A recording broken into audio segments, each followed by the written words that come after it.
watu msiombee hiyo mtu, muombe tu aokoke. Si ndio? Sasa wacha tumalize ile kazi ambayo tulileta hapa. Nitaachia Kimani Ichung'wah hiyo mambo ya maandamano. Tumemweka pale mstari ya mbele, Andiru na yeye akishindwa ndio tutachukulia kutoka hapo. Kwa hiyo Atandiru na yeye, hiyo kazi yetu ni maendeleo hapa mashinani, si ndio? Sasa nataka kumuita speaker.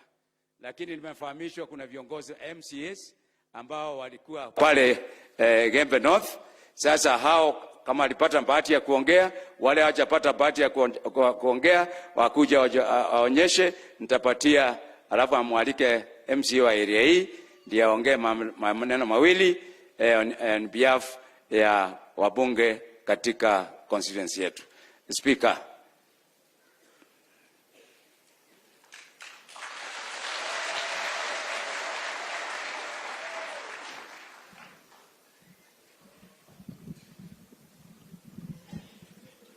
His Excellency Daktari Samoei Ruto, His Excellency the Governor Bishop Kaira Mwangaza, Mheshimiwa Waziri Mithika Linturi, all protocols observed.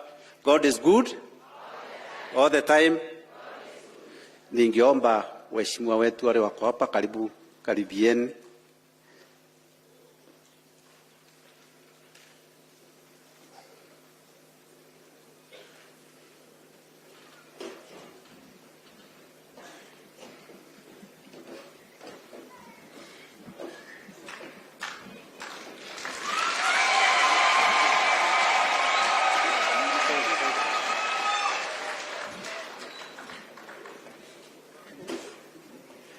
His Excellency, unaona tuko wengi.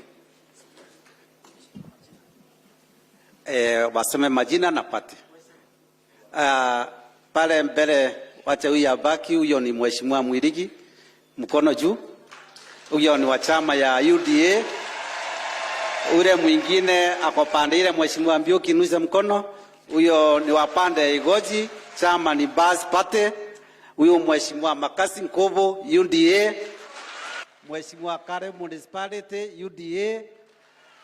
Spora Kiambi, nominated UDA. Doris Gaki, nominated UDA. Patrick Mudhuri, Mudhoni wa Yako, Independent Party. Mheshimiwa Karemi, Bas nominated. Mheshimiwa Frinda Naito, UDA nominated. Mheshimiwa Rwire Rwarera, Mheshimiwa Kivenji, Bas Party. Mheshimiwa Mobichi, huyo ndiye alichaguliwa mwisho wa UDA. Mheshimiwa Mutuma Kisima, UDA. Mheshimiwa Jim, UDA. Huyu His Excellency ndiye whip yetu ya majority chama ya UDA. Mheshimiwa Ntururu, huyu ni wa chama ni factory leader wa DP. Mheshimiwa Jennifer Morogocho, Mbas Party. Mheshimiwa Martin kutoka Kizima Timbao, UDA. Mheshimiwa Ruse Mokaria, nominated Bas Party. Mheshimiwa Gaki, nominated UDA. Mheshimiwa Salome, nominated Bas Party. Na huyu mkubwa hapa ndio Lindo minority Bas Party. Na hii ni serikali mkubwa. His Excellency, wacha aseme jambo. Asante sana Mheshimiwa Speaker. His Excellency the President of the Republic of Kenya, Daktari Samoei Ruto, all protocols observed. Karibu sana hapa Rais, hapa Meru. Mimi naitwa Evans Moira Karia, ndiye majority leader pale bunge letu la Meru. Nataka kushukuru sana kwa yale maneno ulifanya wakati tulikuwa na mvurugano hapa kidogo. Ukaingilia, na sasa sisi tumeshikana na mama, tunasema serikali ya mama iko imara. Pamoja na serikali ya William Samoei Ruto. Hapa mashinani tumeshikilia serikali 100% na tuko pamoja. Asanteni sana, Mungu awabariki.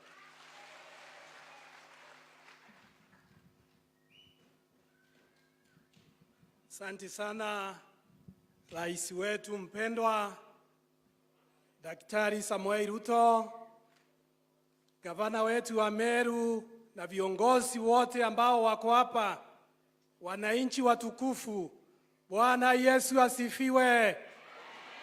Bwana Yesu asifiwe. Mugeni antobabore. Ibwega sana. Rais wetu, jina langu ni Jacob Mwirigi, mimi ndiye MCA wa area hii.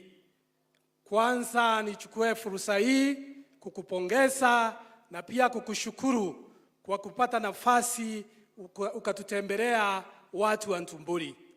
Rais wetu, acha nikuambie ukweli mmoja. Wewe ndiye rais wa kwanza kukanyanga mchanga wa area hii ya Ntumbuli. Ni kweli au si kweli? Tunaona president yakaere. Hiyo ni kweli, wewe ndiye rais wetu wa kwanza kuja hapa. Na kwetu hapa watu wa Ntumbuli tunayo matumaini makubwa sana. Tukikuona tunajua ya kwamba tumefaidika. Hasa wakati huu ambao umekuja kutufungulia mradi wa maji huu wa Kerwa Bore. Mumefurahi wananchi ama hamjafurahi? Wangapi wamefurahi? Ni kila mtu amefurahi rais wetu. Kila ningependa kukuomba kwa niaba ya MCAs wa Bore, manake hii mradi umeshika area kubwa, eneo 3, ward 3. Ni kwamba mradi huu umeunganisha members kama 1,600 na members wote ni 3,500. Kwa hivyo unaona ya kwamba kuna wengine ambao hawajafikiwa na maji. Rais wetu, ningependa kukuomba pia tukue na phase 2 ya huu mradi ndio kila mtu aweze kulima vizuri. Kwa sababu ya muda sitaomba yote, niko na mengi. Najua rais yetu tumemwambia mambo mengi, lakini la mwisho ni kuombe rais wetu. Eneo la Bore alijawekwa katika equalization fund.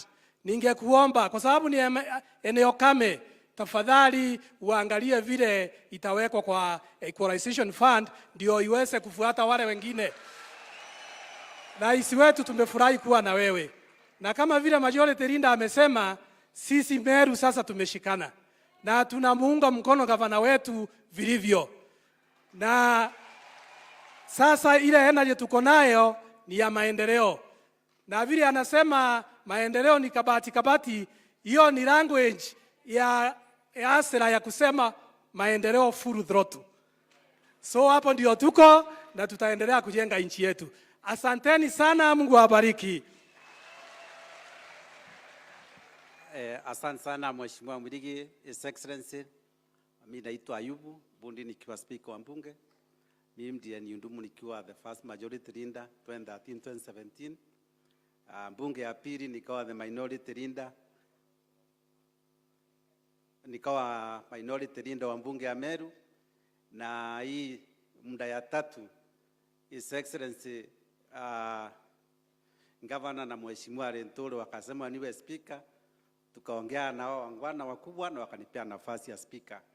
Na niseme ya kuwa His Excellency, sisi tunafanya kazi na gavana wetu na tunampenda sana na kila kitu iko sawa sawa. Na pia niseme ile uhusiano iko katikati ya county government ya Meru na the national government, tunafurahia na matunda tumeanza kukula, His Excellency. Na mwisho ni kuambia His Excellency, Mheshimiwa Ndikiri yako hapa, His Excellency, kuna watu wengine tunaona wakienda wakiongea maneno mingi sana. Na niseme His Excellency ya kuwa karibu kila mtu hapa, wengi sana ni madriver. Lakini hata nikikupatia gari yangu nikuambie uendeshe kidogo, utaanza kusema hii breki labda iko chini, breki iko juu, sijui side mirror ioni. Si waache kidogo ukalie nyumba ama ukae kwa hii gari ujue ingia iko wapi, indicator utaweka pande gani, ndio waweze kuongea, na wakiongea naongea na je utaratibu. Kwa hivyo sisi tuko nyuma yako kama bunge ya Meru na wa Meru. Na la mwisho, His Excellency, mimi wacha nichukue nafasi nikuambia asante. Mwaka 2015 nilikuomba huko university huko Mariene, na uliweza kutupea pesa 640 million, na takwa hii budget yenye tuko supplementary budget umetupea pesa ya kuimaliza, inamaliziwa. Mimi nasema asante, Mungu akubariki. Najua ni vile MP wangu yuko hapa, hiyo maneno wamefanya wakiwa na Mheshimiwa Linturi, na hiyo maneno iko sawa sawa. Mungu akubariki kabisa, na sisi tunafurahia. His Excellency, may God bless you 100 times. Thank you and God bless you. Asante sana Bwana Spika. Sasa ningetaka kumtambua aliyekuwa mjumbe wa area hii Bwana Kinoti Katopu. Tafadhali salimia watu. Asanteni sana. Yeye kwa chama ile ya Jubilee, ndiye deputy party leader wa Jubilee. Sasa tuko na wajumbe wengi sana kutoka area yetu. Apologies sana kutoka kwa Mheshimiwa Dr. Mutunga na pia Moses Kirima wako ng'ambo wakiakilisha serikali kwa mambo ya usalama na kilimo. Mmepokea salamu za Dr. Mutunga na Mheshimiwa Kirima? Sasa nitawajulisha tu wabunge kwa sababu nimefahamishwa wao wameongea pande kule Igembe North.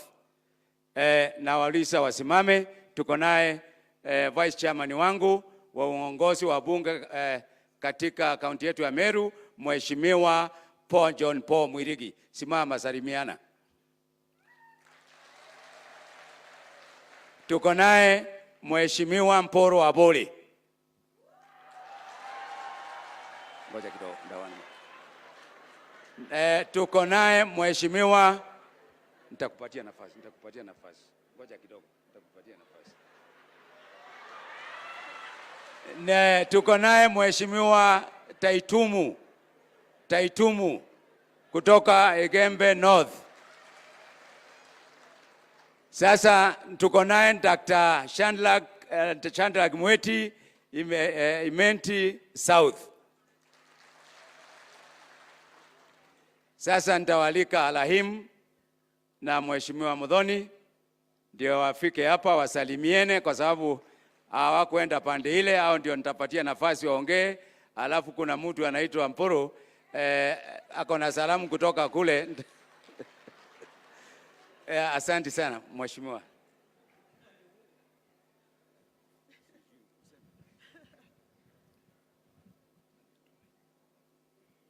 Your Excellency, the President of the Republic of Kenya, Dr. William Samoei Ruto, Our Excellency, the Governor of Meru, Kawira Mwangasa, our CS, our Majority Leader, all protocols observed.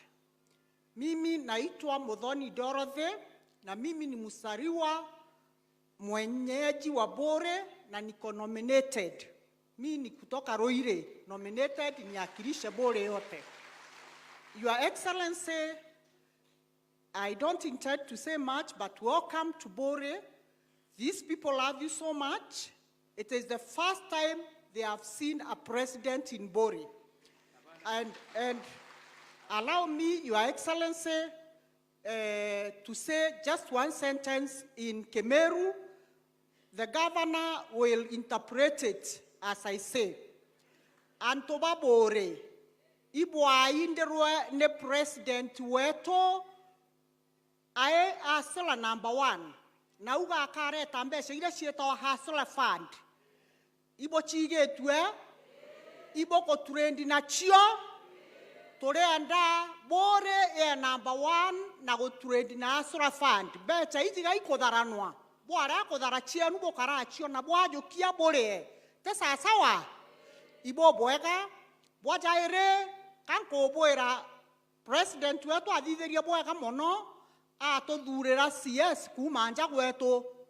CS wetu agriculture na manto amainge mono akodhithia, imbije dati uwajonde, ende bwachionera buingwa. Thank you so much, Your Excellency. Ukirudi, salimia Mama Rachel Ruto.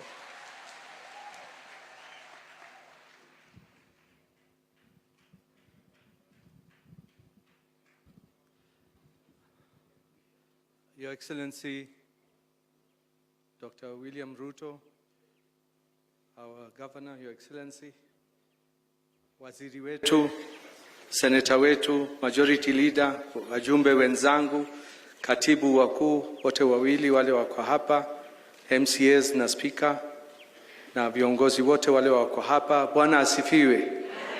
Toriteni ngoge cha mwadhani. Nisalimieni. Kwanza, Your Excellency, wacha ni kushukuru kwa kukuja hapa Bore na kwa mwaliko ya chairman wetu Mheshimiwa Rindi Kiri, na nikwambie rais, hiyo ndio barabara Kenya, tutaenda mbele. Leo umeleta maji hapa na hakika utaleta maji kila constituency ya Meru County. Hata sisi constituency zetu tuko na maneno na tulikubaliana uanze na hizo mbili leo, baadaye utakuja ingine. So constituencies zingine wale wako hapa wasione kama rais ametusahau. Rais hawezi kutusahau, sisi ni watoto wake. Pia Mheshimiwa Rindi Kiri, rais amefanya kazi. Ukiona akiwa amechaguliwa mara ya pili, na hii constituency Bore ilitoka ni mtoto ya North Imenti. Zamani ilikuwa North Imenti kutoka Tharaka paka Timau paka pale Laikipia, ndio ilizaa hii, na nafurahi na Mheshimiwa Rindi Kiri kazi ile amefanya, nafikiri atakuwa kama mimi 3 terms. Naomba hivyo. So wale wanatarajia kutafuta kiti, ndugu yangu Kinoti, wacha tutakutafutia kazi mali ingine. Usikwe na wasiwasi. Rais atakupatia kitu ndio tuweze kuendelea, tufanye kazi pamoja. Rais, wache nikwambie, tulikuwa na mambo ya maandamano hapa Meru. Mbele ya wiki 2 walijaribu. Ndugu yangu anaendanga na wheelchair. Tulimsimamisha paka akasema nilimuibia wheelchair yake. Sasa mimi nilishindwa, rais hakushuka kwa gari, niliiba wheelchair yake wapi? Leo naweka kiwete pale kwangu Meru, wale wamekatwa miguu na mikono na waweka miguu na mkono, lakini siwezi kupigana na kiwete. So wale wanataka kufanya mambo ya maandamano, nimewapatia warning. Meru North Imenti hawatakanyanga na Meru County hawatakanyanga. Wale wanataka kufanya maandamano, wafanye maandamano kwa mashamba. Hatutaki maneno ingine. Na rais, usiwajibu, utuachie sisi ndio jeshi yako. Tukiwa na Kimani na hapa tukiwa na Rindi Kiri hawatakanyanga hapa. Na Sava nilisema mapema na nitasema tena, rais hana Sava kwake. Wakitaka Sava waende kwa IBC ama waende kotini, lakini wacha waangojee 2027 na tuwacharaze tena. Ama mnasemaje? Ndio hivyo. Basi sitaki kuongea zaidi ya hiyo, lakini rais, nikimalizia, najua leo ni kwa ndugu yangu Rindi Kiri. Hata mimi na wenzangu tuko na shida ya maji, tuko na shida ya stima na kuna shida ya barabara. Mwenye barabara ako hapa PS, ni vile ako kwa kamati yangu, lakini ananilenga pia. Rais, ongea na yeye kidogo. Asanti na Mungu awabariki. Asanti. Tuko na mama county, nimesimia wamesalimiana pande ile.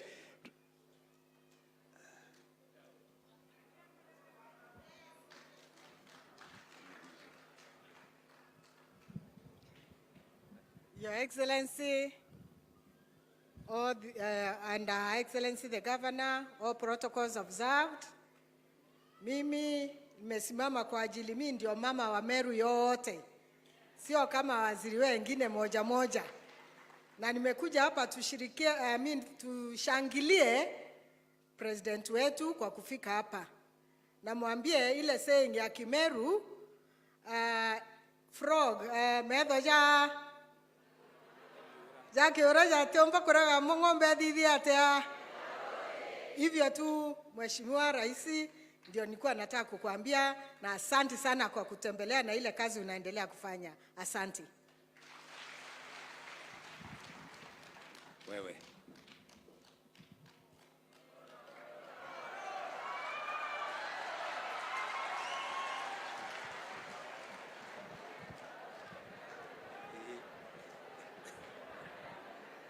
Haya. Tumukumia Yesu Kristo. Turuteni ngoge ya mwadhani. Bwana Yesu asifiwe. Hebu pigeni Bwana makofi wa Kristo wapendwa. Ngai wakwa nĩ mnene, Ngai wakwa nĩ mnene, Ngai wakwa nene na Ngai wakwa nĩ Ngai. Haleluya. Amen. Ni bwaga mno akristo wende. Asante sana wakristo wapendwa. Wakristo wapendwa, mimi mwaka uliopita nilikuwa na Raila Amolo Odinga. Lakini tukapigana na Ruto akiwa peke yake Mansolo. Ruto kaniambia mporo mtu abori, nitapanga nyinyi. Ruto akatupanga tukiwa grupu kubwa. Wakati huu wa 2027 hata tukilia, hata tukilala, hata tukinuka, lazima Ruto apange wa Kenya. Ni kweli ama urongo? Ndivyo mimi namwambia Mheshimiwa Raila Odinga, wacha mambo ya maandamano. Ukitaka maandamano katika nchi yetu ya Kenya, kwenda sukua watoto wako, bibi yako, nizi yako, nyanya yako, muende maandamano, kwa sababu sisi wa Kenya tumekataa. Kwa sababu sisi tumekataa maandamano katika nchi yetu ya Kenya. Wakati wa Nyayo tulimsupport Raila Odinga, Wanjaluo wakafaidika. Wakati wa Kibaki tukamsupport Raila Odinga, Wanjaluo wakafaidika. Wakati wa Uhuru wakasalimiana, Wanjaluo wakafaidika. Meru akupata hata kitu yoyote. Ndipo nasema kwamba sisi tuko nyuma ya rais wetu William Samoei. Na hakuna shortcut yoyote tukiwa Meru. Hakuna shortcut yoyote tukiwa Meru. Kwa sababu William Ruto ana mtoto wa mgongo wala tumbo. William Ruto ana mtoto aliye na mata wala makamazi. William Ruto anaunganisha Wanjaluo, Waluo, Wakikuyu, Wakalenjin, wa Meru, Wakamba, Wagendi, Waturkana na kona yote anaunganisha. Ndivyo mimi nikiwa mporo mtu anasema kwamba lazima nitaenda sambamba na yeye. Kwa sababu ukiangalia katika Meru community, ametupatia PS wetu wa irrigation, ametupatia mti yetu ya kura bwana Kinoti, ametupatia bwana Mithika Lintore ambaye ni kiongozi sisi wa Meru tunamwimbia, ambaye ni kiongozi ameongeza Meru mzima. Pigeni Mithika Lintore makofi. Nanto beto tena andro na mtu, lakini nimesema lazima nitatembea na Ruto. Kama wewe Raila ulipewa msichana mrembo na Kibaki ukasindwa, ukapewa na Uhuru ukasindwa, ukapewa na Nyayo, hakuna nge mwaka mbele otenge wa dhatu, otenge wa mwanja, otenge wa nana, otenge na nkara Ruto ngumenyumbano mmoja karakara yengu mene na kwa nto wetu madhani me na nonto oyo ibaba ono mababa oyo muliona njana ngari yetu ya nopeo likunga kwenye Meru yote ikitangaza mkutano huu, kwa sababu kama baba yangu ambaye amenisaidia kisiasa kila kitu, na baba yetu mkubwa katika Meru community ambaye tuko chini yake ni Mithika Lintore. Hakoronge kusindana Mithika Lintore ni kama kusindana njoo ku tema ntubeto na kwa ntu beto tunimana babwe na nkartangwe na babwe tuko na mudanya na bwana William Ruto. Sisi watigani tunakualika Tigania. Umeenda Gembe wamekuona, umekuja Imenti wamekuona, Tigani imebaki, lakini najua wewe ni mwanaume namba moja. Na kwa ntu beto kuna kalwembo kama kiroho kaina ano tuwaraka. Mbuna kalwembo kiroho kawa atere.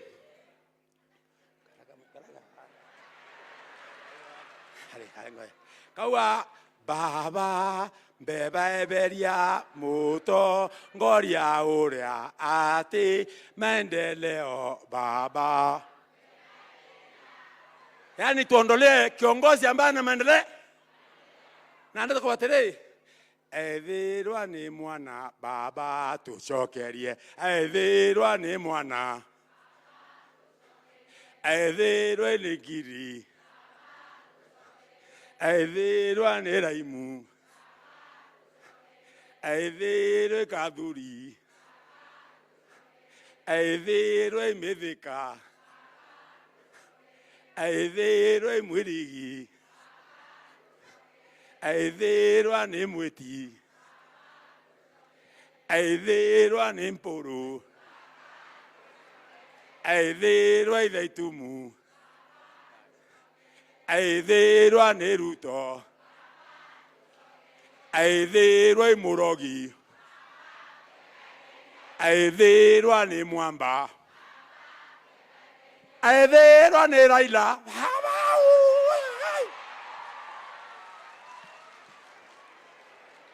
Your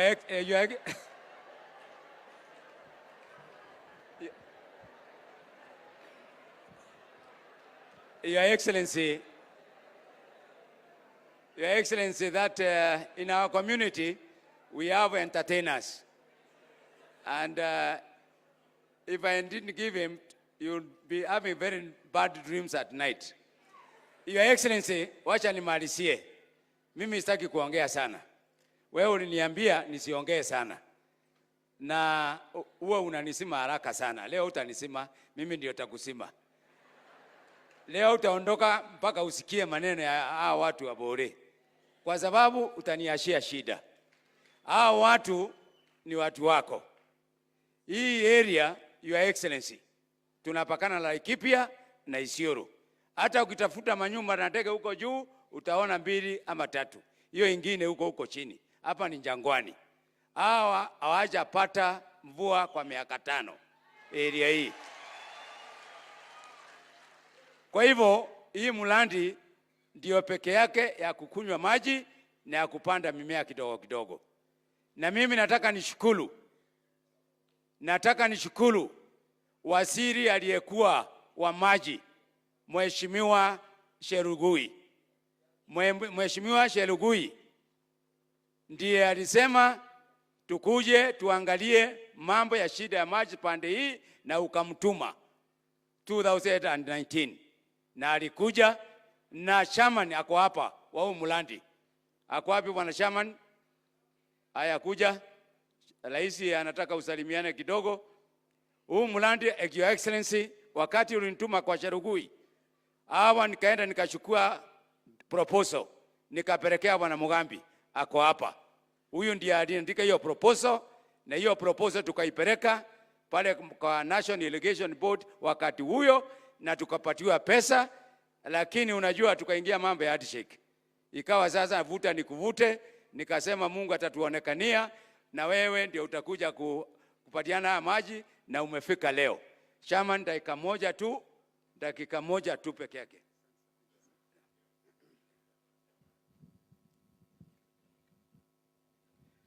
Rais wetu mpendwa Dr. Ruto, Her Excellency the Governor Kawira Mwangaza, na wageni wengine wote mashuhuri. Mimi sasa nitaongea kwa niaba ya hawa wakulima wote karibu 4,000. Kwa hivyo yetu ni kushukuru sana Rais kwa kupata nafasi hii out of your very busy schedule kuja kuona hawa watu wa pande hii ya Bori. Sisi tumeishi na shinda miaka nenda miaka rudi, lakini mwaka wa 2019 tulipostruggle kabisa tukalemewa, serikali ikakuja na ikatusaidia, na sasa hii maji imefika na tumefurahi sana Rais. Hata sasa wewe umeona maji imefika, kwa sababu kama vile mheshimiwa wetu amesema hapa ni jangwa, kuna kaanga hata miaka 2 miaka 3 bila kunyesha. Lakini sasa we want to assure you that mimi na mheshimiwa Rindikiri tumeongea, tunataka uje the third year from now ndio utaona yetu litakuwa green revolution. Ukipita na barabara ndio utaona ile impact, ambapo ulikuja hapa to launch ndio utaona impact kweli enyewe, kwa sababu tutakuwa tumeconnect sasa kila mtu. Ya pili, hii mradi ni kubwa kabisa, na kitu kikubwa kiwezi kukosa challenges zake kidogo hapa. Kama vile mheshimiwa Mwirigi amesema, MCA wa hapa, maji haijatosha, na mimi maombi yangu ni kwamba because sasa we are food deficit, tutakuwa food surplus wakati huo mwingine after 3 years ukija, tutakuwa food surplus. Hata sisi tuanze kusambaza chakula pande ingine, pande sisi tupatiwe tuwe tukisambaza chakula pande ingine. Na tunataka kuingilia sana mambo ya horticulture, mambo ya vitunguu, mambo ya mboga, mambo ya horticulture yote. Uwanja wa ndege uko hapa, hata sisi tunaweza hata kuexport kutoka hapa. iende ng'ambo.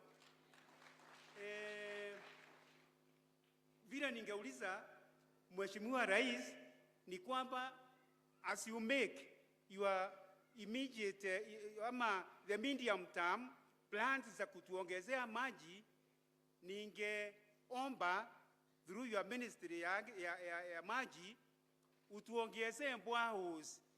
Pale maji haijafika utuongezee boreholes. Nilikuwa nimeandika proposal kama tupatiwe na ministry ya maji boreholes 10 through National Irrigation Authority. Wakatupatia boreholes 3. Kwa hivyo sasa tumepatiwa 3. Sasa kuna zingine 7 zimebaki. Kwa hivyo Rais, mimi ningeomba utuongeze hizo 3 ziwe 10 ili ziende pari ingine ya chini kidogo, Your Excellency. Na sina mengi, yetu ni kushukuru sana. You are just a good person effortlessly. You don't put effort to be a good person. You are just a good person naturally. Kwa hivyo tusaidie pale itawezekana. Thank you very much, sir. Asante Your Excellency. Sasa namalizia kabisa. Your Excellency,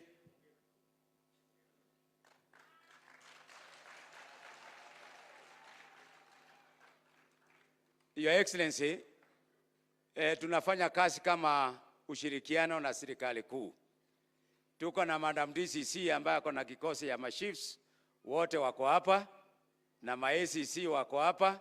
Tuko na Madam Josephine kutoka Bole East, kuna Bwana Labat Langat kutoka Bole West, na wanaongoza ACC wao wako hapo na pia chiefs wao. Tunafanya kazi nao kabisa. Hapa wako sawa. Hawa wako sawa, Your Excellency. Your Excellency, sasa area hii nataka utoke hapa saa 1 ndio usi take off, kwa sababu hatuna stima. Sasa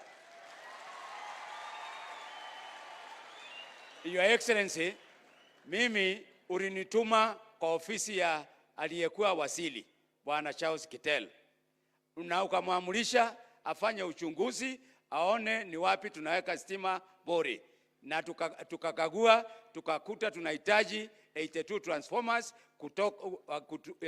ikiwekwa itatoa constituency yetu kutoka 35% to 70%. Your Excellency, handshake nilinyongwa. Sasa nimeambiwa hakuna pesa na najua hakuna pesa, lakini kuna muhimu ile 35 ambao hiyo tukipatiwa bore itakuwa tumefika at least 45%. Right now, Your Excellency, it is only my constituency which is below 50%. Na to bring us up to 50%, naomba kwa unyenyekevu.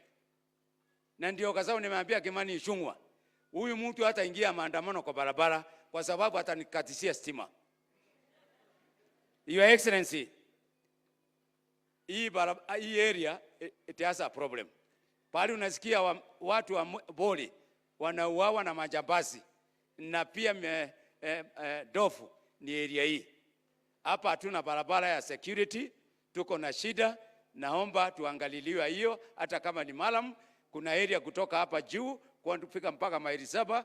Naomba tuko na barabara 4 ya Malam, hiyo ikiwezekana tutasaidia. Your Excellency, tuko na barabara ambaye tulitafuta kutoka kwa Allied and Samaritan Land Program, inakuwa funded na European Union. Lakini wakati tukaingia tena wakati wa handshake ikafinyiliwa. Ni ya kutoka pale inaitwa maili 10 mpaka Timau. Lakini sasa wamerudi. Engineer Kinoti Wakula anaijua hiyo barabara kwa sababu nilikuwa namwambia nifuatilie isipotee. Hiyo iko hapo. Hiyo ingine ile ulipromise watu kutoka Kerua kwenda mpaka Gitolo, hiyo pia iko. Wewe ndio utajua vile utajitoa kwa hiyo shida. Kwa sababu niliambia nikupeleke pale uone pale DCI Kinoti anatoka alikuwa area hiyo, na ukasema hiyo barabara utatusaidia, lakini najua vile maneno iko na shida kidogo. Vile vile Your Excellency, tuko na 78 battalion hapa na wanafanyanga corporate social responsibility.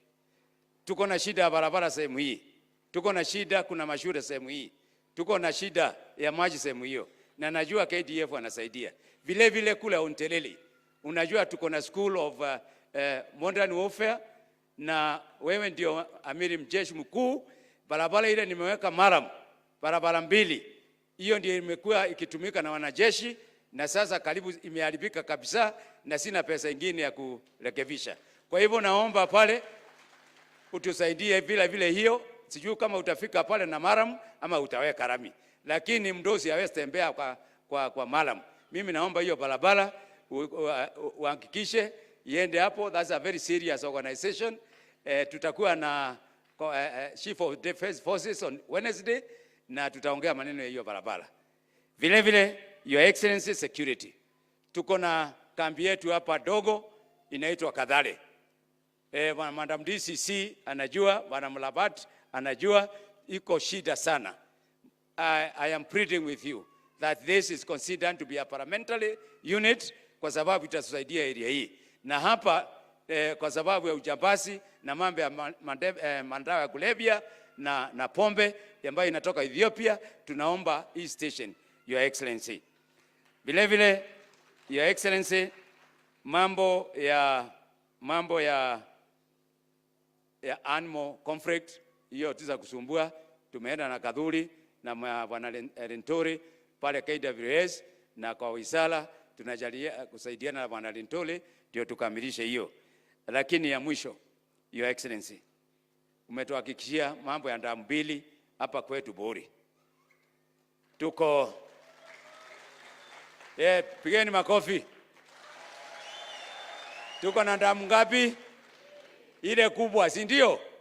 Ile inakujanga na billions, si ndio? Vile Your Excellency, tumeshikana na gavana wetu. Your Excellency, tumeshikana na gavana wetu. Na tuko na hospitali mbili katika constituency yetu. My constituency is 2 sub-counties, Bole East and Bole West. Na tuko na hospital pale inaitwa Timau.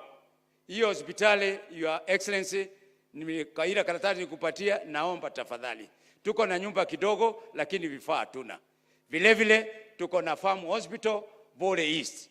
Hiyo ndio itatusaidia pande hii. Na pande hii tuko pia na hospitali inaitwa Kitimene. It was gazetted as level 4 hospital kitambo. Na I'm sure Governor Kiretu anajua, lakini it has never taken off. So kwa hiyo tatu, tafadhali. Hii kutoka Timao watu lazima wanaenda 88 kilometers Meru town. Hiyo na hii nyingine wanaenda 45 kilometers Meru town. Kwa hivyo naomba utuangalilie hiyo. Nikushukuru sasa nimalizie. Barabara kutoka Ruiri mpaka Isiolo. Asante sana ndugu. Imekuwa mwa. Sasa nikuwa hata karibu nikuite ukuje ufungue. Vile ile ofisi ya DCC ambayo uliniambia ukaambia ijengwe wakati ule kabla mambo hayajaribika, imekamilika. Nilikuwa nataka ukuje ufungue. Asanteni sana. Nimefurahi. Watu wetu, si maji itakuja? Mmefurahi? Your Excellency Kerua TVET. Thank you for your call. The 18 million shillings that we had promised. Hiyo tupatiwe ndio imalize ile laboratory, library na workshop. Na mengine mingi. Mimi ni mtu wa mkono wa William Samoei Ruto. Si mliniambia nikufe na yeye? Si mimi nilikuwa chamani wake ya nyumba 10 pale? Mkaniambia mzee akiguswa mtaleta fujo. Si nimefanya kazi yangu? Si afadhali nirudishiwe uoko? Si namna hiyo? Si mnipigia makofi basi? Si namna hiyo? Kabla mheshimiwa kuja Bwana Kadhuri Moronge. Nyinyi ni watu wazuri, si ndio? Sisi ni watu wazuri. Tuseme Ruto afanywe nini? Tuseme Ruto afanywe nini? President afanywe nini? President afanywe nini? Na nimaliza kabisa salamu kutoka kwa mama Bore, wanapanda miti na ameniambia ataalika a first lady wakuja wapande miti pamoja. Wakati waliitwa pale State House, Doris Mugambi, mama Bore County, alitambuliwa na mama Lesho kama mfanyi maendeleo ya kupanda miti. Na kwa hivyo tuko na uhusiano mzuri kwa akina mama na vijana. Wakati hiyo ikifika, wakati mama atakuwa nakuja, mkuje sote tupande miti. Asanteni sana. Thank you very much. Tukukaribishe senator wetu Deputy Speaker wa National Assembly ambaye ni patron Senate, sorry, lakini si ulikuwa bunge. Speaker wetu wa Senate Mheshimiwa Kadhuri Morongi ambaye ni patron wa wabunge pale Meru. Asante sana Rais, najua kuna challenge ya weather. Niko na dakika mbili hata niseme mtukufu Rais, hata kama upende kuitwa mtukufu. Nataka kushare my 2 minutes with my senior Kiraitu Murungi. Dakika yangu moja na yako moja wanda wetu. Wewe ni kiongozi wetu, lazima tukutambue, kuja tushare dakika zangu.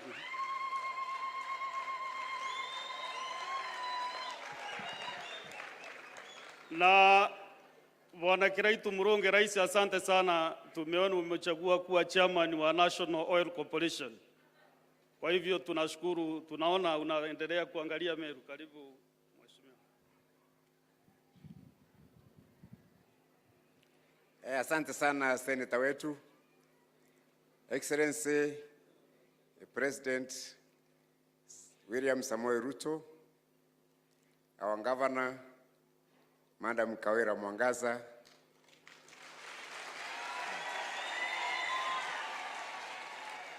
ndugu yetu Mheshimiwa Ridikili na waheshimiwa wote wa bunge, Speaker wa County Assembly na waheshimiwa wa County Assembly, viongozi wote wakiongozwa na Mheshimiwa Waziri Mithika Linturi, viongozi wa serikali, wewe ndio kiongozi wa serikali kuu hapa Meru, na antu wetu bonde wabure mugeni. Bwana asifiwe.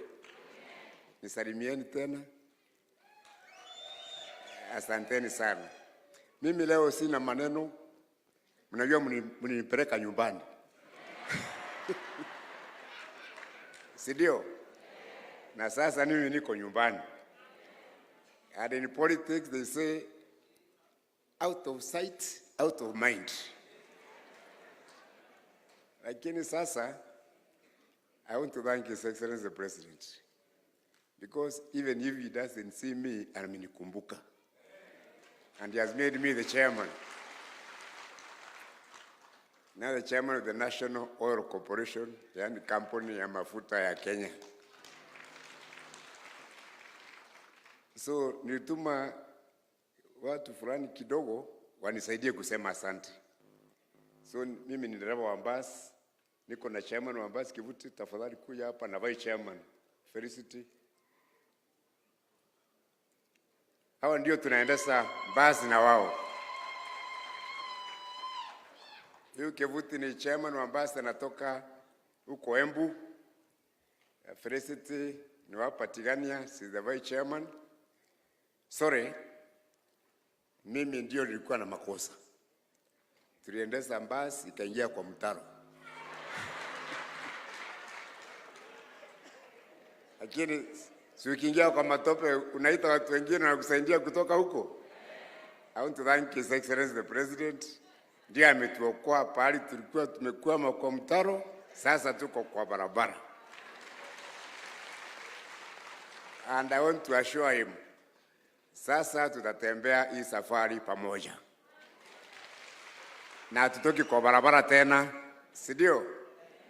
I want to tell you, hii mambo ya maandamano, wale watu wanajua mambo ya maandamano Meru hii ni wawili.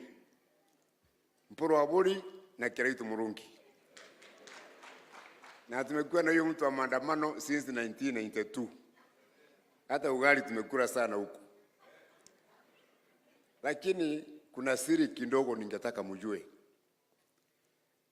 Mtu wa maandamano is always a government person. Ako kwa opposition, but is also always in government. Tulikuwa naye tunapambana na Moi. Lakini si aliingia kafuta Kamodho kazi, akawa secretary general wa KANU. Akaingia kwa serikali. Sidio? Serikali ya Kibaki, si alikuwa prime minister. Sidio? Ya Uhuru, si alikuwa na handshake akaingia ndani. Hii maandamano, hakuna maandamano inafanywa, ni mtu anafanya application ya kazi.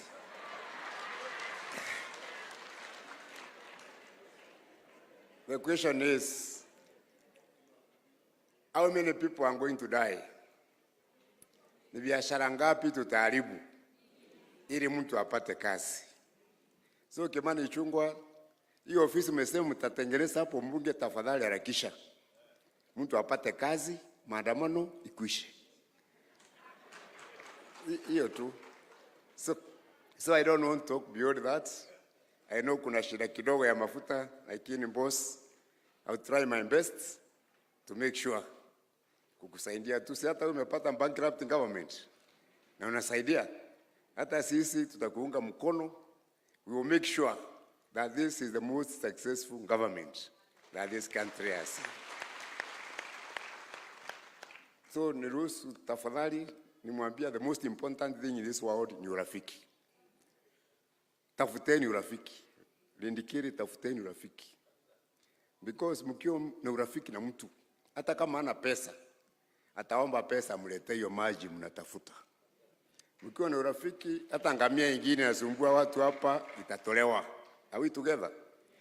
So now with those few remarks, allow me to ask the chairman and the vice to confirm that Mbas sasa iko kwa KK, Kenya Kwanza, na hatutatoka tena.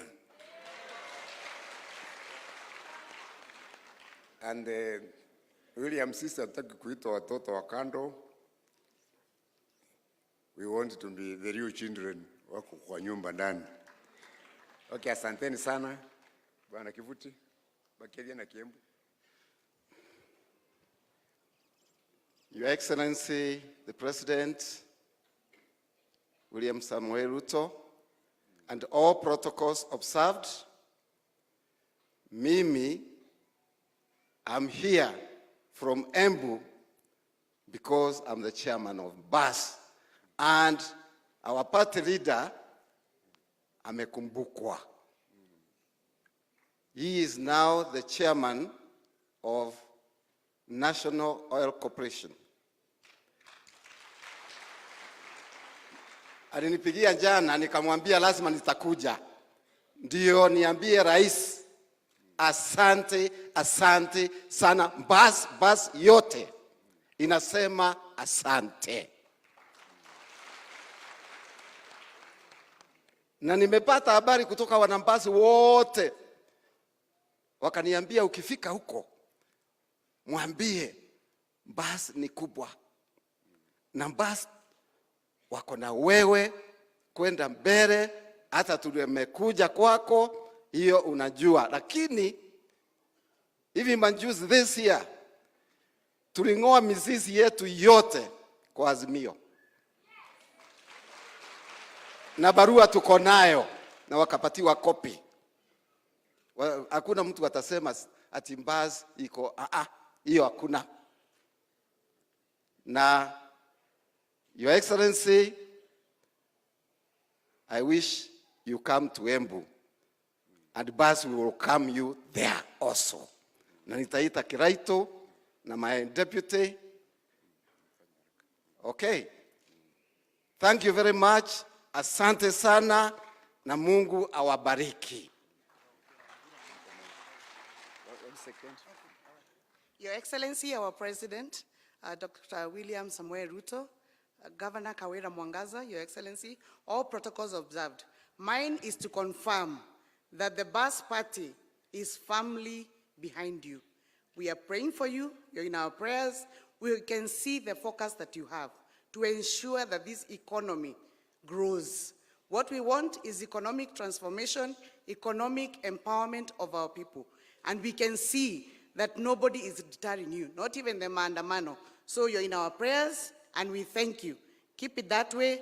Thank you very much. Tuko pamoja. Asante. Nataka kumuuliza swali moja. Mtathoma Bible. Did you read the story of the prodigal son? Uraulite ta kule masauna. Agushoka wakalire ate. Tekathinjirwe. Bwatuthinjira. Tupigwe makofi. Asanteni sana, Mungu awabariki. Ana viongozi, me am with you.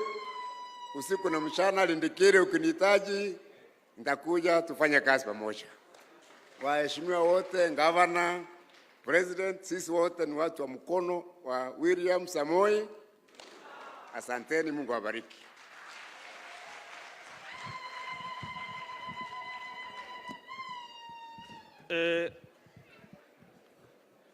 Sisi tukiwa watu wale walianzisha Kenya Kwanza, rais tulisema yule mtu ako nje wote wa Meru aingie kwa nyumba yako, aingie kwa mboma yako. Kuna wale wamebaki kidogo, hata waziri Munya na wengine pia hao tunaomba wakuje wafanye kazi na wewe kwa serikali yako. Kanate antobeto, si wa Meru tuungane sote. Mnapenda hiyo? Hata Munya akuje. Asanteni sana. Sisi vile Lindikiri amesema na ugaja, nataka kusema area hii nilisoma this want Kibiricha boys tukiwa na MCA wa hapa Bwana Mwirigi. Na ile shinda nilijua kutoka hiyo zamani mahali inaitwa Ntumbori. Nimefurahi kuona ile maji inaletwa hapa na rais wetu. Na vile ameamua kulingana na zile ramani nimeona pale, vile ameamua kusaidia Kibiricha na Bore constituency. Bwana Lindikiri, usikuwe na wasiwasi, wewe utaishi bungeni sababu ile maji inamwagika hapa ni mingi sana, na mimi nitakuunga mkono na viongozi wote every constituency in Meru tuhakikishe kila kitu inaenda vizuri na kwa serikali. Ile kitu tu moja naomba rais asifanye na asidhubutu tafadhali. Hata ule jamaa akilia namna gani, tafadhali rais ukishalimia ule mtu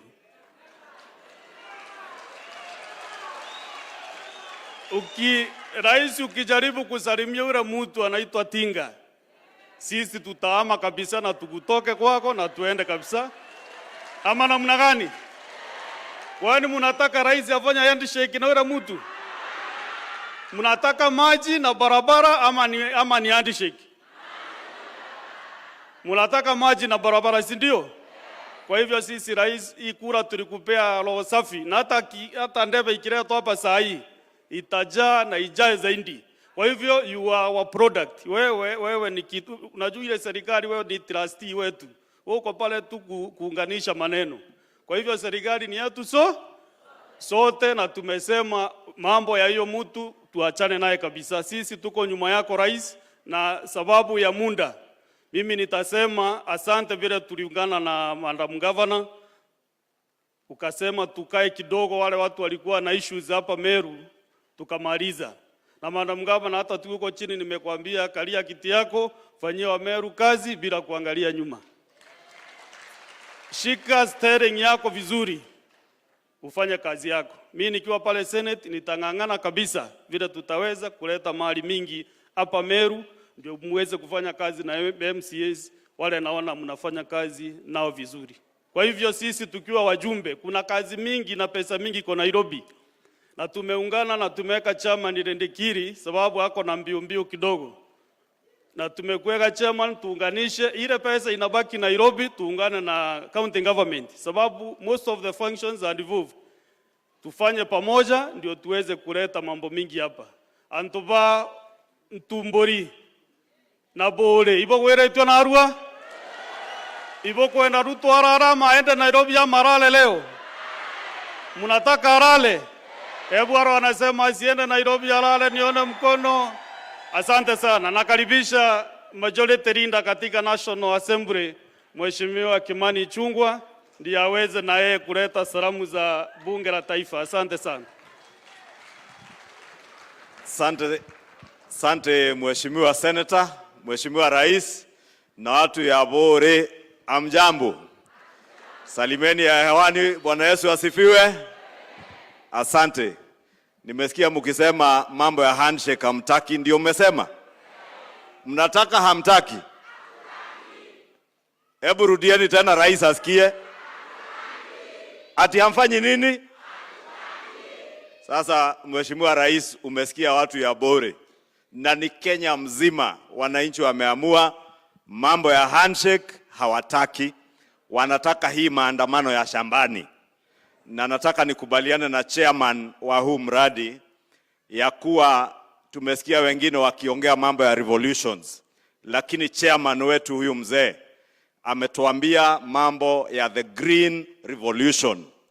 Revolution yenye itahakikisha ya kuwa the cost of living imeshuka chini, sababu wakulima watakuwa wameandamana kwa mashamba wakitoa chakula kwa wingi ifike kwa masoko. Na chairman pia akatuambia ya kuwa miaka ijayo chakula itatoka hapa kwa airport ikienda nchi za ng'ambo. Lakini chairman, wakati nimekusikiza nikasema hata hautaanza ng'ambo, utaanza kwa wale watu wa maandamano, sababu wakirusha mawe kwa barabara na nyinyi mnarusha jembe kwa shamba. Tutoe chakula, tuzalishe chakula kwa wingi ili tuuze, si ndio? La pili, Mheshimiwa Rais, nimemsikiza mzee wetu, rafiki yetu mzee Kiraitu, na amesema vizuri wanajuana na yule mzee wa maandamano, na amesema ametuma application kwako ya kazi. Lakini hiyo application, Mheshimiwa Rais, nataka nikuambie hiyo barua niliiona na nikaishika na nimeirudisha back to the sender,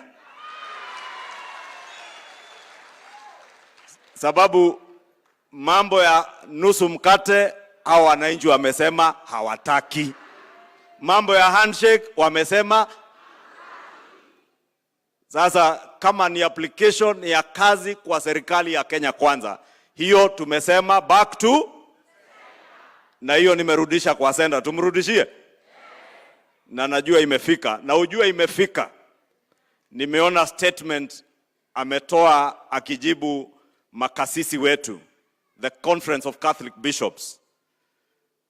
And you know, Your Excellency, wonders never cease. Yule mtu leo amequote Biblia, John 8:32, that you shall know the truth and the truth shall set you free. And I want to tell our friend, the former Prime Minister, indeed, a time shall come when you shall know the truth and the truth shall set you free.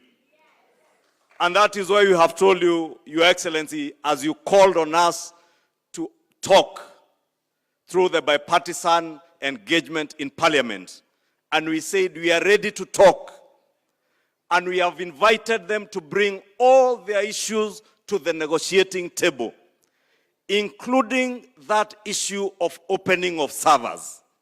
And I want to tell the former Prime Minister, we are not apprehensive, we are not sensitive to the issue of opening servers.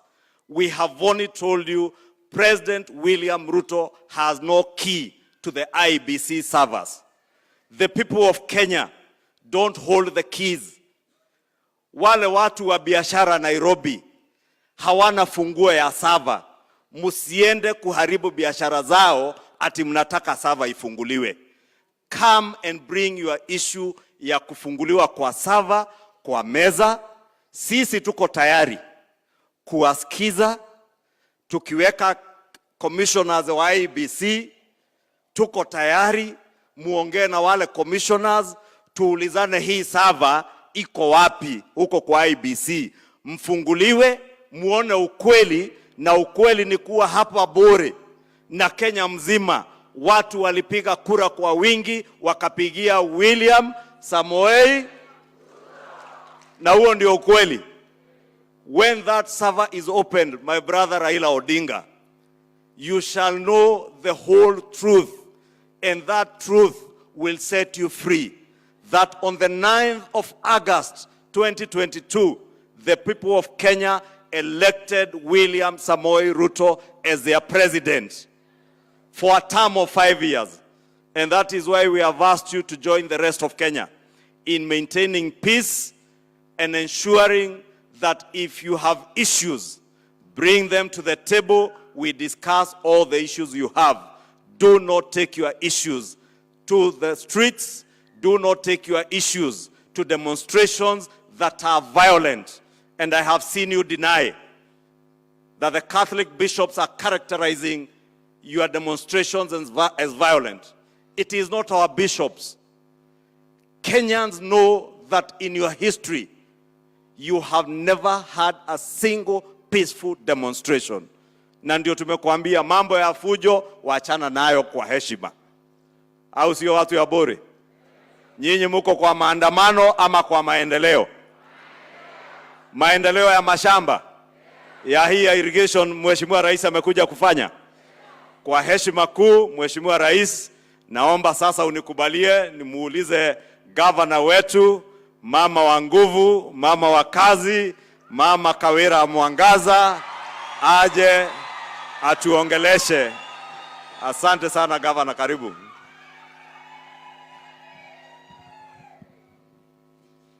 Mheshimiwa Rais, viongozi wote na wageni wetu wote na twana twa Meru, mugeni kaere, tusalimiane hewani. Bwana asifiwe. Leo ni siku kubwa sana, na kama kiongozi napenda kumshukuru rais wetu kwa sababu ya kutembea, atujulie hali, atuletee maendeleo. Na hapa sisi na viongozi wote tunasema maendeleo ya Meru County ni kabati kaende. Kabati kaende. Hiyo ni kusema ya kwamba speed yetu ya maendeleo hapa ni 400 kilometers per hour. Na tunamshukuru Mungu kwa sababu president, wakati shetani alikuwa anataka kutatiza speed yetu, uliingilia kati, ukatuweka pamoja, mimi na MCAs na viongozi wote, ukasema lazima kuwe na amani Meru. Kwa hivyo tunakushukuru sana kama watu ya Meru. Sitaki kuongea mambo mengi maana tumeongea tukiwa upande wa Igembe, na rais wetu amekubali ya kwamba atashughulikia mahospitali, atashughulikia barabara zetu, pia anashughulikia mambo ya security yetu. Tumeongea mengi na akaahidi ya kwamba anaenda kutuangalia, na leo tumekuja kusema asante kwa sababu ya project ambayo rais wetu ametuletea inayogharimu zaidi ya milioni 250. Kwa hii project rais, ningejikakamua kama governor singeweza. Mimi nimejaribu tu pamoja na area MCA, tunawapatia pipe 1000. Kwa hivyo hiyo kazi nyingine ambayo umetusaidia, tunasema Mungu akubariki sana rais wetu. Nataka kusema mambo matatu peke yake rais. Hii area ya Ntumbori kwangu ni hapa tu, si mbali. Kukikuwa usiku hata usishughulike kwenda kwa Rendikiri huko mbali, kwangu ni hapa. Lakini tuko na 4 years hatujapata mvua, miaka 4 hatujapata mvua. Lakini tunamshukuru Mungu sasa, at least kuko green, tutavuna kitu.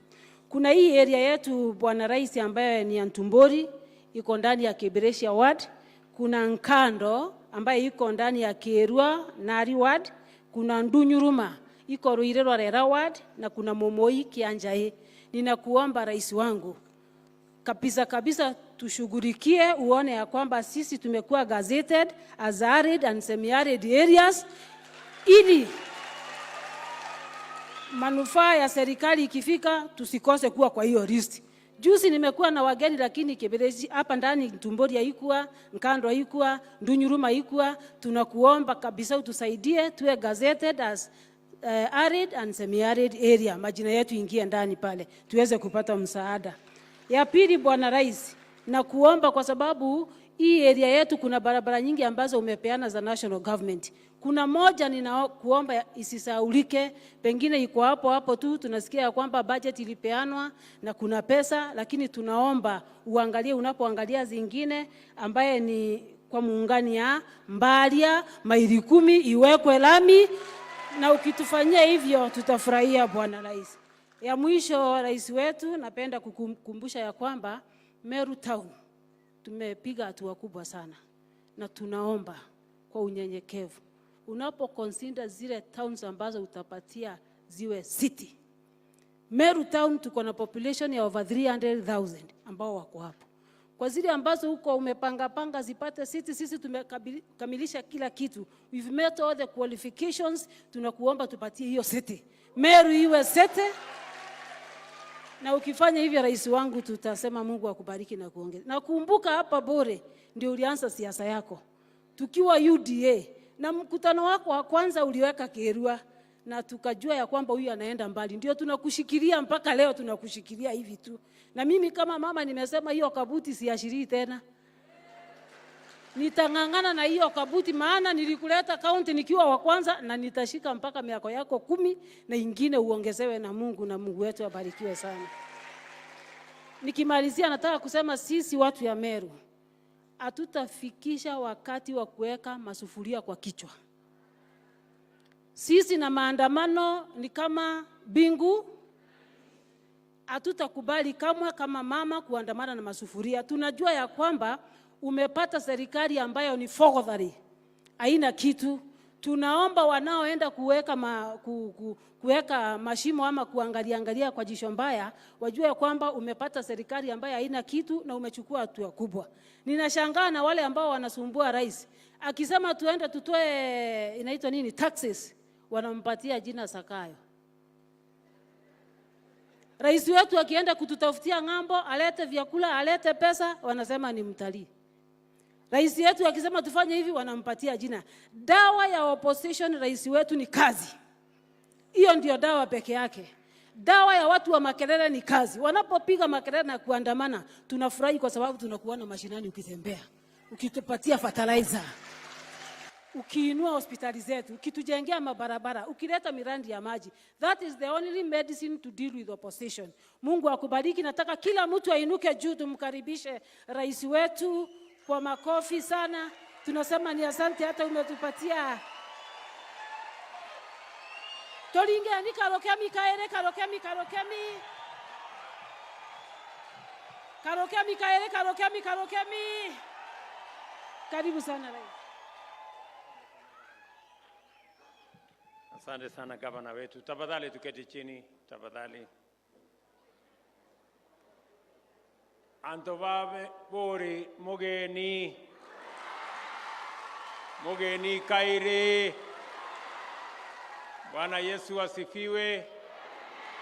Simunisalimia hivyo hewani nione watu wa Bori. Asanteni sana. Kwanza mimi nataka nichukue nafasi hii niwashukuru sana watu wa Bori na watu wa Meru.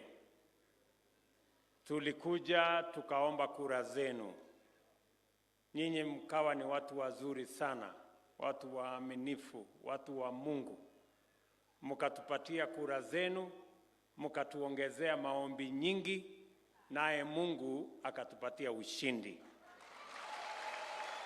Mimi nasimama hapa mbele yenu kusema asante sana. Kwa sababu ya maombi yenu na kura yetu wengi, tukawa na wabunge wengi, tukawa na ile uongozi yote, na mimi nataka niwahakikishie ya kwamba mimi nitafanya kazi na hawa viongozi wenu wote mliowachagua. Kwa sababu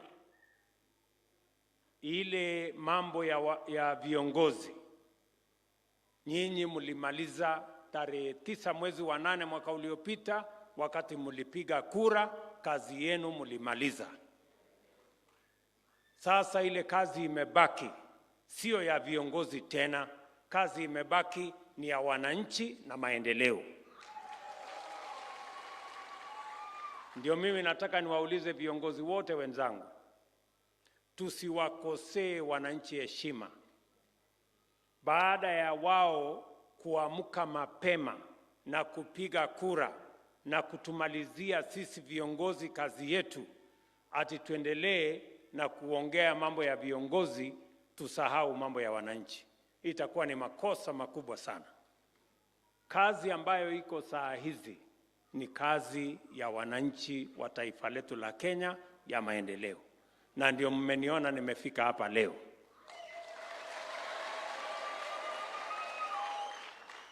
Nataka nishukuru viongozi wote wa Meru.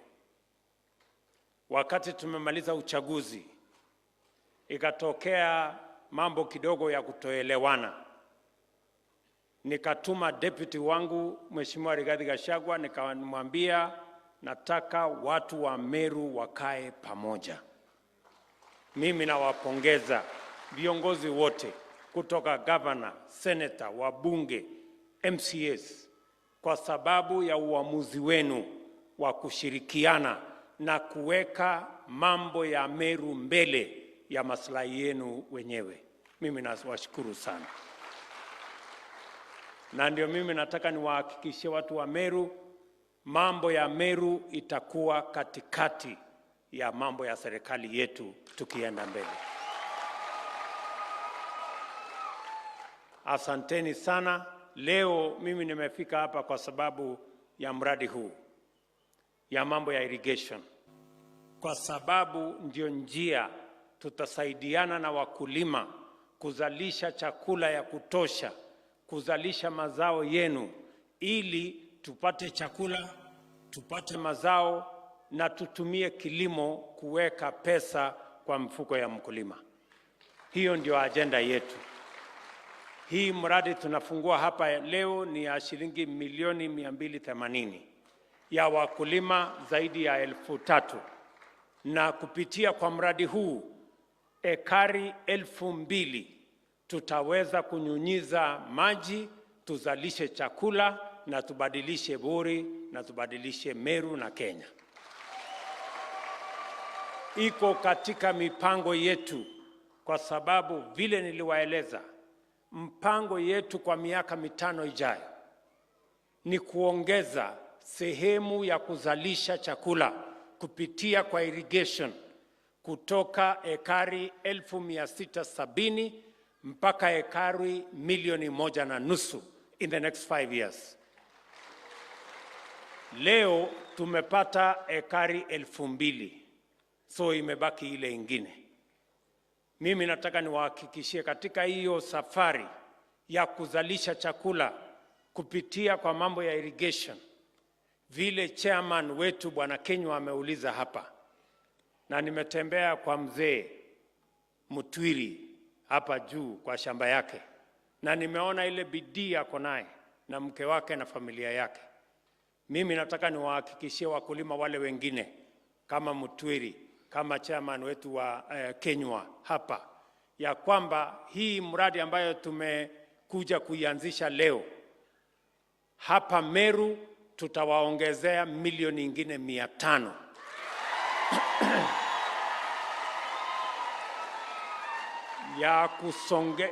milioni ingine 500 ya kusongesha mambo ya irrigation, na tuhakikisha kwamba wakulima wengine wengi na shamba ingine ardhi kubwa. Nimesikia mmesema mnataka phase 2.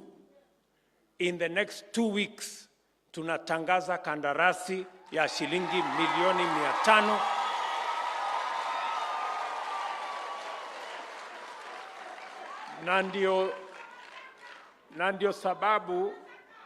na ndio sababu mimi nimefika hapa leo.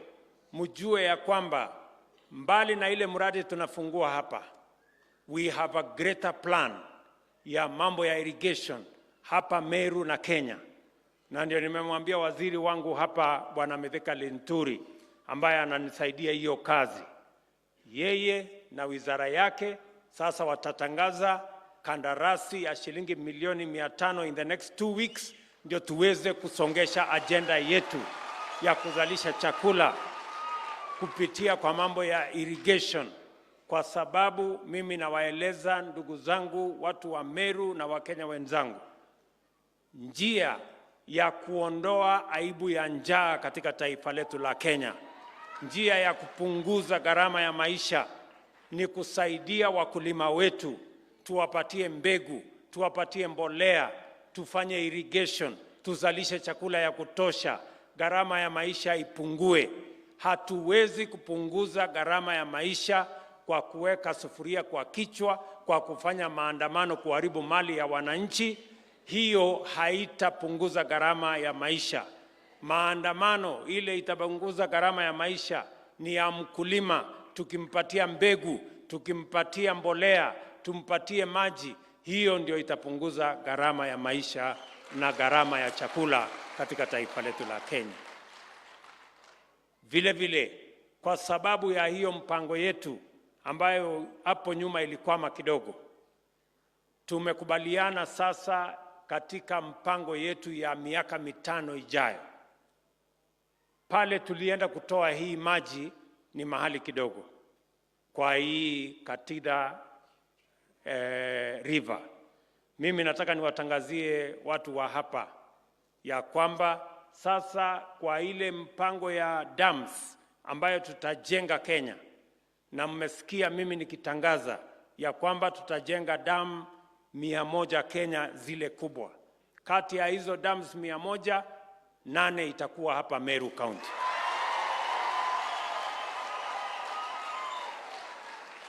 Tayari tuko na mpango ya dam ya Kidhino hapa juu. Tuko na dam ya Ura ambaye iko pale Tigania ama ni Gembe. Tuko na dam 3 hapa Buri.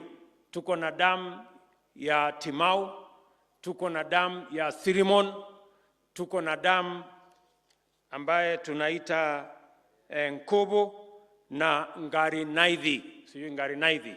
Hiyo dam iko hapa Buri na italeta maji Buri, itapeleka maji Tigania na itapeleka maji mpaka ifike Igembe. Mimi nataka niwaambie mipango yetu ya kubadilisha hali yenu ya maisha, kwa sababu najua hapa mnaita Ndomburi. Hapa Ndomburi Ndomburi. Hapa Ndomburi muko na matatizo sana ya maji. Si ni kweli?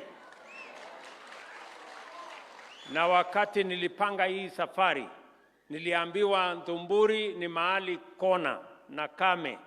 Nikawaambia hata Yesu alizaliwa mahali padogo inaitwa Yerusalemu ama Bethlehemu. Lakini ndiye alikuja akabadilisha Kenya, alikabadilisha dunia. Nikawaambia hata hii Ndomburi angaye inakaa kama iko kona, hapa ndio tutatoa chakula na itabadilisha taifa letu la Kenya. Na ndio nimefurahi sana kufika hapa kwenu. Hiyo mpango yote ya mambo ya maji hapa Meru na Kenya ni kwa sababu tunaamini hasa katika matatizo tuko nayo ya climate change, lazima tubadilishe mwenendo wetu wa kilimo kutoka rain-fed agriculture mpaka irrigation agriculture, ndio tuweze kuzalisha chakula. Na hakuna dawa ingine ama njia ingine ya kuendesha mambo ya irrigation. Tutege maji, tuweke kwa damu, ndio tuweze kuyatumia kwa matumizi ya nyumbani, matumizi yenu ya mifugo, na pia tufanyie irrigation, tuzalishe chakula, tupeleke taifa letu la Kenya mbele. Hapa kwenu Buri pia tumekubaliana kama serikali ya Kenya, tuko na masoko 181 ambazo zilikuwa zimejengwa ikakwama. Mimi nataka niwatangazie hata yenu ilikuwa imekwama hapa Timau. Sasa tumeweka pesa katika budget yetu ya mwaka unaokuja, shilingi bilioni 3, tutatengeneza hizo soko 181. Tuhakikishe ya kwamba wakulima wetu in every county, we are going to develop a new market in every county.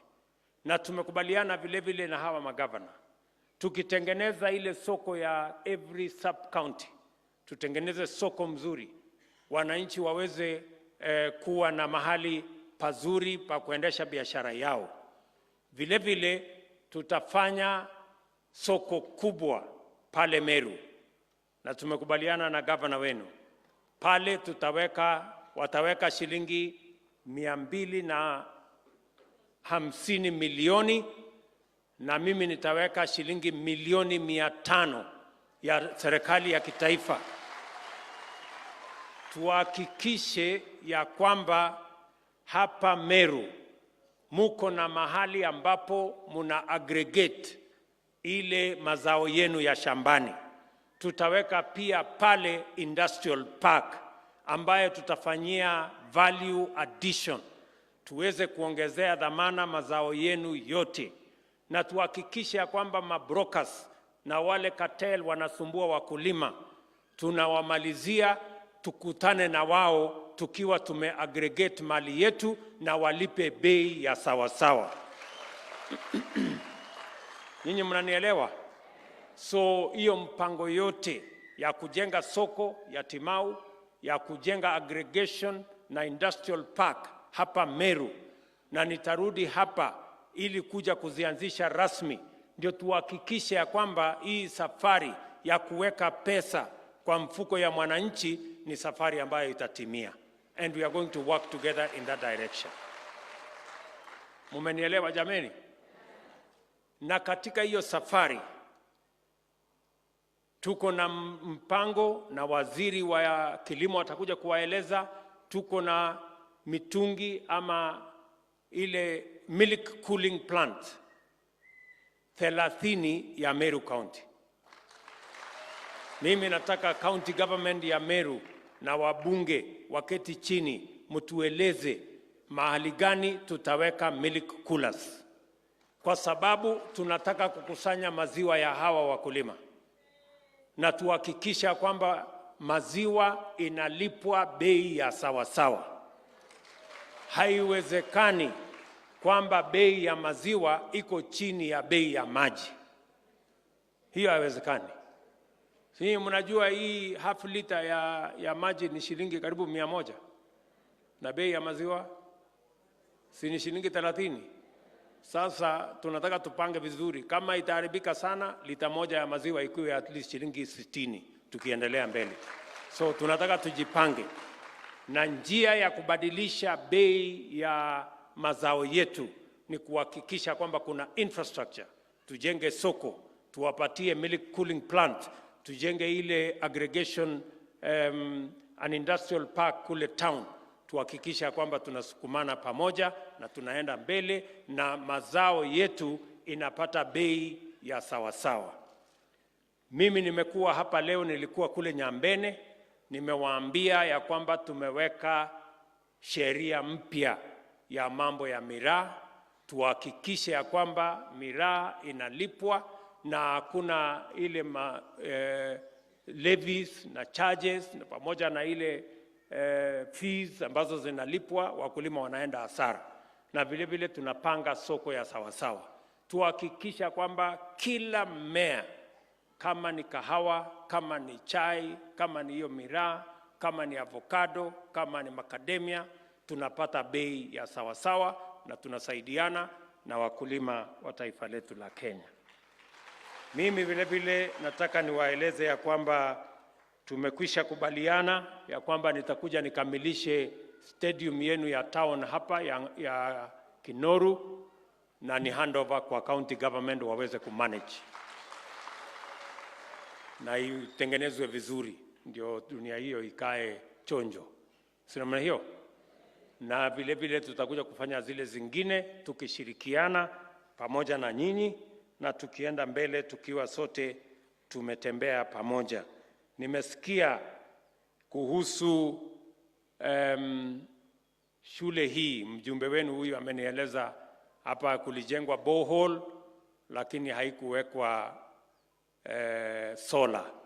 Nimeambia mtu wangu hapa aweke solar by next week, kama wiki hiyo ingine. Huyu bwana Mugambi ataweka solar kwa hiyo mpango ya shule. Na vile vile umesema kuna shida kidogo ya shule pale, nitakuongezea shilingi 300,000 uende upange hiyo mambo yako ya shule.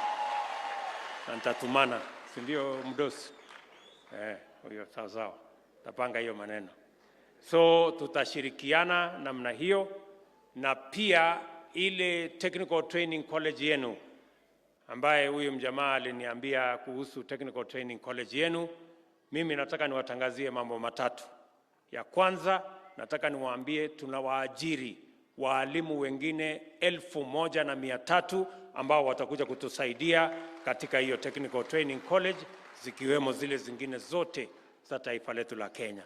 Jambo la pili, tunaongeza pesa kama serikali ambayo wanafunzi watakaosomea katika hizo technical training college, tunaongeza capitation na tunaongeza loan, ndio masomo pale wananchi ama wanafunzi wetu wasipate matatizo ya masomo ipatikane sawa sawa. Na jambo la tatu, tutaongeza pesa ya infrastructure. Usikuwe na wasiwasi mheshimiwa, tutapanga ili mambo yako iendelee sawa sawa. Na nilikuwa nataka nimwambie mbunge wetu wa kutoka kule Igembe North, Bwana Taitomo, nilisahau kukuambia ya kwamba hawa wanafunzi wa shule ama Technical Training College ya Kaelo, vile vile tawapatia shilingi milioni 5 muweze kujenga madarasa ya hiyo Technical Training College ya pale Kaelo. Huyu ameomba milioni 20, nitampangia tuendelee namna hiyo. Tunaelewana jameni? Nia yetu ni kuhakikisha ya kwamba tunapanga miradi ya maendeleo, tunawapangia mambo ya barabara. Nimesikia kwa kirefu mjumbe wenu ameongea kuhusu barabara, na nimekuja na PS wangu yuko hapa. Huyu anaitwa Bwana Mbogwa, ndio Principal Secretary ya mambo ya barabara. Hajakuja hapa ni kama mtalii, amekuja kusikia mambo ya barabara zenu iko namna gani. Na vile umesema amenakili vizuri na tutaipangia. Tunaelewana? Tunaelewana Bwana Wadosi? Ndio tuendelee pamoja.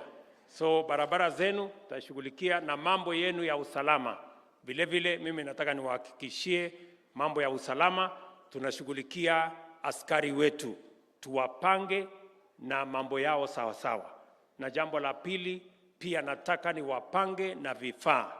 Nimewapangia pesa ya kutosha ya kununua vifaa ya kukabiliana na wahalifu na wakora na wale magaidi. Tuhakikisha kwamba usalama iko katika taifa letu la Kenya, ndio wananchi washughulike na mambo ya kilimo, biashara, maendeleo, ndio Kenya iweze kwenda mbele, kwa sababu hiyo ndio nia na ndio mpango yetu. Kwa hivyo watu wa Bori, mimi nimefurahi sana. Nitarudi hapa Bori, tuko na milioni 100 ya kukamilisha soko yenu ya cold room pale, hiyo facility. Mimi nitakuja hapo nikikamilisha in the next 2 months hivi. Either nitatuma waziri ama nitakuja mwenyewe nikuje nianzishe rasmi, mupate mahali ya storage na pia cold room, mahali mnaweza kuweka mazao yenu ndio isiharibike, ndio tuondoe ile inaitwa post harvest losses.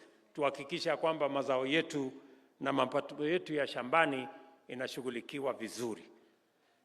Mwisho, mimi vile vile natumana next week mambo ya housing program ya Meru County, kwa sababu tunataka kujenga awamu ya kwanza manyumba 3,000 ya Meru County, na tunahitaji katika hiyo program ya housing tunahitaji vijana karibu 7,000 ambao watatusaidia kwa hiyo mradi. Tunahitaji masons, tunahitaji carpenters, tunahitaji electricians, tunahitaji plumbers na wale wengine wote wenye ujuzi tofauti tofauti. Yale mnafundishwa pale katika Technical Training College ndio watusaidie katika hiyo mradi, watu wapate mahali pa kuishi pazuri, lakini zaidi tuwapangie nafasi ya ajira, kwa sababu tulikubaliana na nyinyi tupange mambo ya ajira ya vijana wetu. And that is why mnaona tunapanga mambo ya housing, tunapanga mambo ya industrial park, tunapanga mambo ya soko, tunapanga maneno ile ingine yote, kwa sababu tunataka kuhakikisha kwamba vijana wa Kenya, kina mama wa Kenya wako na ajira, wanashughulika, ndio tuweze kuchangia maendeleo ya taifa letu lote la Kenya. Mimi nawashukuru sana ndugu zangu watu wa Bori. Nawashukuru sana ndugu zangu watu wa Meru. Mimi nataka niwahakikishie ya kwamba mambo ambayo mimi na serikali ya Kenya tutashughulikia ni mambo yenu ya maendeleo.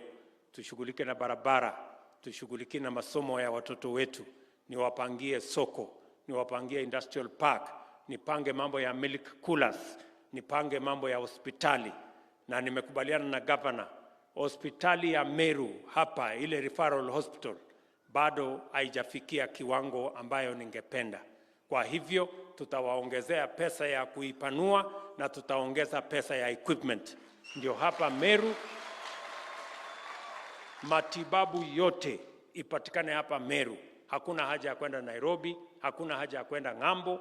Tutalete vifaa ya kutosha ili wananchi washughulikiwe na matibabu ama matatizo yao ya matibabu hapa nyumbani.